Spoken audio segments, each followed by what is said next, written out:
Aliens Dark Descent. Is it worth a buy? Let's read the words of the developer. Drop into the gripping journey of Aliens Dark Descent, a squad-based single-player action game in the iconic Aliens franchise. Lead your soldiers in real time to stop a new and terrifying kind of xenomorph outbreak on planet Leith. First up, guys, let's have a look at the graphical options. There's a few things you can twiddle and tweak to get the best out of the game. I've run it locked at 60 frames a second. I had a few frame drops, not a lot. It ran great for me. Like I said, just a couple of frame drops now and then. Nothing to complain about, really. The game itself is set, I think it's after Aliens 3. So when Alien went bad, basically, it's set around there. Although you wouldn't think it, because of the quotes in the game are pretty much all taken from Aliens, Alien 2. That's my first gripe with the game. The constant, absolute cringe-worthy yatter of the fucking Marines.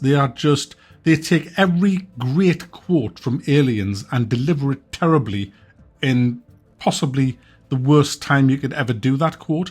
It's just crap.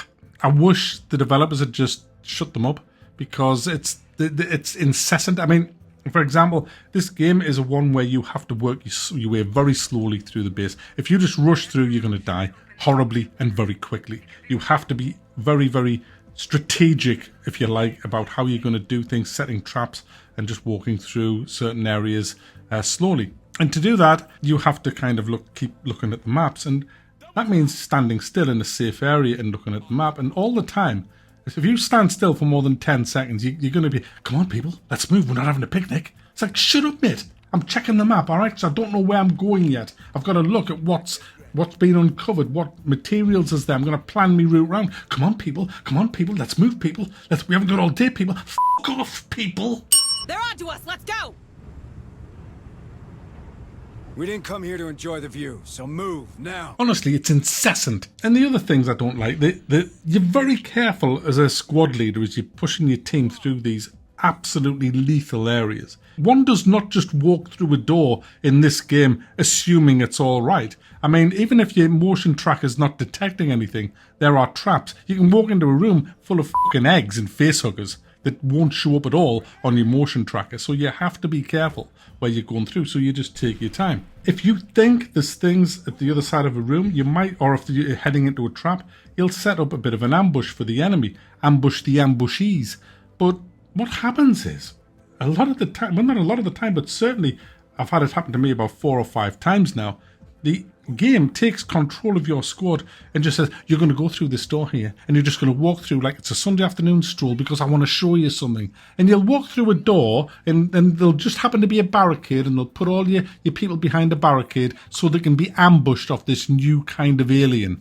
And it's bullshit, because you would never do that with your squad. You've got this squad that you've put together.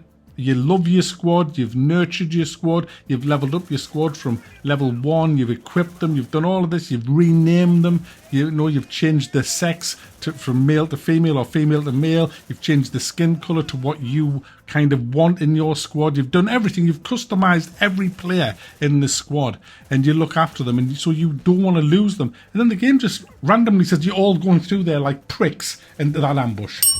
Roger.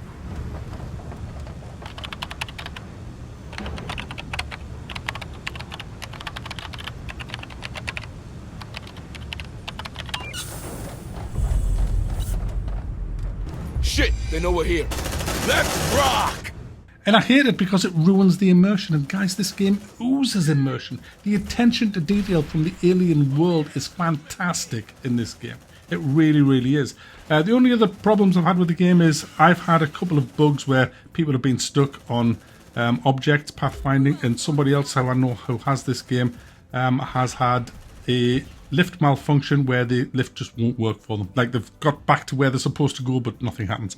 So yeah, there's a few bugs. Now the game works like this. You have this base, it's a crashed spaceship that you use as your base, and you're trying to repair it. And as you go through the campaign, you repair more and more of it, and as you repair more, you open up more areas of the ship. Eventually you'll have psychiatrists, medical wards, training rooms for the Marines. You'll have R&D for alien aspects where you can research alien DNA to help you make your squad more adaptable to the circumstances they're going to be in. new weapons, things like that. You have a command center where you send everybody out on missions, and the way it works is you send them out to this planet called Lith, and you will start off with one mission on there. When you complete the primary objective for that, another mission unlocks. When you complete the primary objective for that, another mission unlocks. Now, these missions take hours if you want to complete them. Now, I'm not talking about the primary missions. They'll probably take about an hour to do, but there are secondary missions to do on there as well. But more importantly, there's a ton of resources to collect. Now, the way the world works, it's completely open. When you go down to, say, the first mission, you can go anywhere. You can go anywhere you like, as long as you can open the doors on that mission. You don't have to go to where the objective is. You can go anywhere.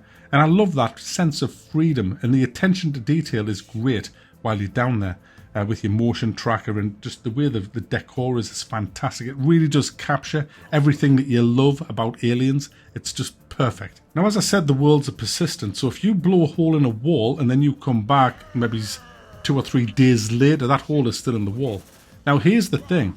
All the loot, none of it respawns, and there's ammo kind of scattered around. You'll find there's not a lot, but there's ammo all over the place, and ammo is the thing that you cannot equip yourself with when you leave to go on a mission. You can give yourself med kits, you can give yourself these little tools to open locked doors, and you can give yourself things like auto sentries, but you cannot give yourself more ammo. There are perks that will allow you to get more ammo to take onto a mission, but essentially you'll just get your standard ammo loadout, and you will go through that quite quickly if you're exploring deep into any of these areas that you go to. So you have to think about that. There will be plenty of ammo down there, but if you take it all on your first away trip, when you go back there, there'll be no ammo. So you have to plan and leave stuff. Don't just go around looting everything, because the next squad that comes down there, and you will have to revisit these places time and time again, because you can't do it all on one trip. You will die if you try to do that. So you have to kind of leave yourself bits and think, right, I'll be coming back, so I'll leave that ammo there, I'll leave that there. And you've got to really think about it, and I love that. I really do. Now, when you're actually in there, in the combat, it's absolutely brutal and very, very stressful. It's stressful as a player. You're like Gorman, fall back by squads, use incinerate. I'm that guy. It's just like you panic. And if you're playing it on medium or over, when you press the space bar, it'll slow down time, but it will not pause it. On easy, I believe it pauses, but I wouldn't recommend that. It's much better when time just slows down, and it does have to slow down because these things come at you thick and fast, and you have to think about putting down suppressive fire, opening up on an auto sentry, firing your shotgun, setting up a wall of flame with the flamethrower. Maybe you can get a sniper shot at one of them in the distance. And you've got to think very, very quickly and know your surroundings all the time. You're always thinking when you're out there, if things go south here, I can set an ambush up there. And I do that all the time. I might even drop an auto sentry down just if I really feel that things are going to go pear-shaped. And I love that because it's so immersive and atmospheric and shit scary, guys. And you have a number of things in your arsenal to help you with the onslaught that comes. But you have to watch the stress levels of your Marines. They get very stressed. And when the stress gets up to 100, they will get a debuff. And then the stress level resets to 0 and goes up. And if it gets to 100 again, they'll get another debuff. And pretty soon your squad will be useless. Because these debuffs are bloody awful. What I tend to do is I go into a room, seal the doors and hit the rest mechanic, and that rests them all and it takes the stress back down to 0, but it does cost you materials. So you have to be careful. You have to make sure you don't run out of materials. I have run out of materials that allow me to equip people with perks because they cost materials. Buying new weapons costs materials. So you have to go on resource raids. And you'll look around at where you have to go to get resources. And you might just be not doing a secondary or a primary mission. You might just be going back to an area where you've been and you've left resources, valuable resources that you can bring back to help you get your squad better. However, you're only allowed one mission a day. One mission a day, that's it. And some days you will get this kind of RNG thing comes up saying, this is going to happen today and you cannot go out on a mission. Now that might just seem like, well, so what, I'll just go the next day. Yes, but each day the alien threat gets bigger and badder and you have to watch that. And as it goes up each level. There'll be more encounters that you'll have when you're out on the planet. So the game is ramping up the difficulty, if you like. And also when you're out on a mission, it starts off as easy. The actual alien presence of, they don't know where you are. So it's always like top right, it'll say easy. But if you get seen by an alien, that will set up that you've been detected, and the hive on that planet will start sending aliens to where you were detected. And you have a countdown timer, if you like, while you're being hunted. And as that, and all the time that that's counting down, the alien threat meter is going up. And when that goes up and reaches the end, it will then turn from easy to medium. So if you run around the base alerting yourself to the enemy, you will have a way harder time because the aliens will detect you quicker, come at you harder. So the way you go about this game is very carefully, very slowly, set traps. And when you set traps, it's great. You can put mines down, have auto sentries covering. If you're in a little area where you can just focus your fire. When the action starts, you hit the space bar and you can use the sniper rifle, the shotgun, the flamethrower, all these things. But you only have a certain amount of these actions you can do. I think I have mine up with perks to 4 or 5, but once they've gone, it takes a while for them to build back up again. They do build back up over time, but in that, when you've got none left, you're just purely relying on their main weapon to shoot at them. And if you're getting hit by a lot of tougher aliens, and again, there's humanoids and mutated humanoids out there, which I don't particularly like that much. They can be quite hard as well. So there's a lot of things out there to get you. Overall, guys, the game is fantastic. I really like it. It's got a few bugs. It's got some annoying lines put in for no reason, and I don't like the way the camera gets snatched off you. And there's a few dodgy perks like X-ray vision. But other than that, it's atmospheric, it's immersive, it's highly addictive. It brilliantly just sucks you into the Aliens universe, and I just can't stop playing it. And when I'm finished, I'm probably going to play the whole thing again and do it completely different, because I've made some major cock-ups on this. But my goodness, what a great game this is.